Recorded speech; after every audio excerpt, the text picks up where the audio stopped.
Welcome back to the channel, guys. Today I have another unboxing video for you today.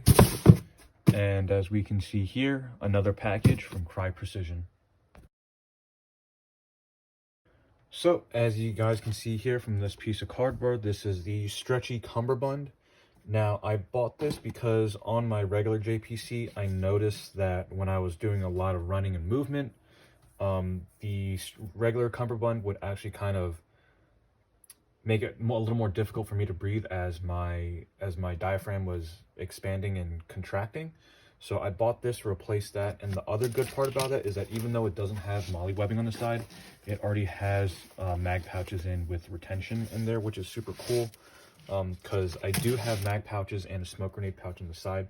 I don't know if these will fit a smoke grenade, but they should work, and it also comes with extra 550 cord, so you can weave everything back in like it should be in the back.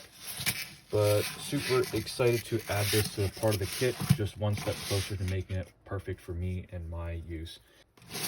As you can see here is that stretchiness, so this should help me breathe as I'm running and gunning or doing whatever I have to do. And this is stretchiness. Nope. Yeah, so it's just from right here, but looks pretty awesome. Anyways, guys, thanks for watching. Please comment, like, subscribe, and let me know what you'd like to see next.